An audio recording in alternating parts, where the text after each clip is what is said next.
Bayad ako ng R50 nakaraang linggo, 368. Pangatlong beses na balik ko na dito. Kasi nung October nagbabayad ako, wala daw. Natapat na Martes yung punta ko. Sabi wag daw babalik ng Martes doon tsaka Lunes. So nangyari, November ako pumunta. Miyerkules ako pumunta. Wala din daw. Kasi daw nakalib yung doon sa munisipyo yung binabayaran ng RPT. So ang ginawa ko, sabi sa akin bayaran ko daw sa MacArthur kasi dalawa yung City Hall dito, isa sa Kamalig, isa dun sa MacArthur. Doon na lang daw ako sa bagong City Hall magbayad. Mahal ng pamasahe kasi simula sa bahay hanggang doon sa butas 30 pesos. Tapos doon pa 16. Bali aabutin ako ng 92 pesos. So sayang din yun. Ang ginawa ko, pinasabay ko na lang doon sa sila na lang daw magbabayad doon.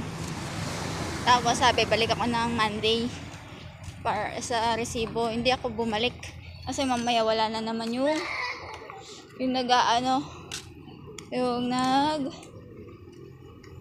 re-resibo.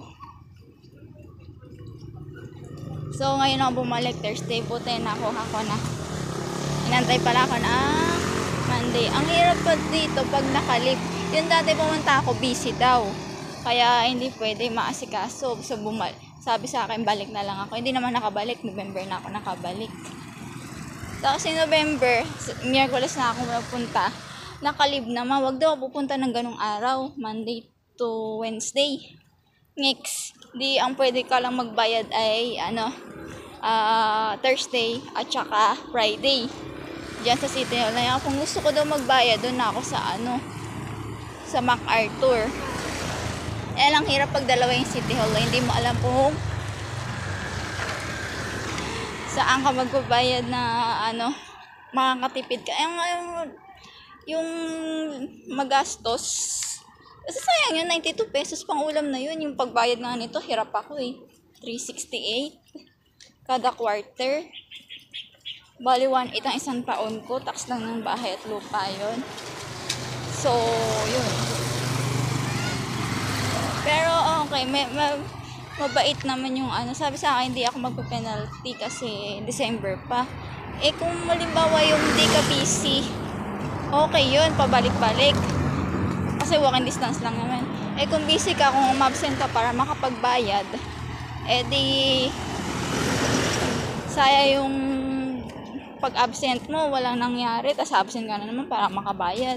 Wala naman kasi ako mauutusan. Ako lang mag-isa sa bahay, di ba? So, yung mga ganong factor, hindi naiisip sa government yun. Paano ko yung araw ng punta ko, yun yung vacant ko. Tapos tayo nag-a-adjust ng mamamayan. Pero ganun talaga Kasi dito yung City Hall na makakatipid ako, doon hindi. Nililipat na yata Kasi nakalib. Ang problema pag nakalib yung mga nasa City Hall yung dagdag abala. Dagdag gastos din kasi kung ayaw mong maabala, pupunta ka dun sa malayo. Ang oras ng biyahe dun, 1 oras simula dito. Pabalik pa 1 oras, bali 2 oras na nako-consume nun. Dito 30 minutes lang na lakad, tapos pa uwi 30 minutes din. Bali 1 hour. Tapos yung pila pa. So sayang din. Good thing, mabait naman yung tao, kaya lang yung nila system laging busy.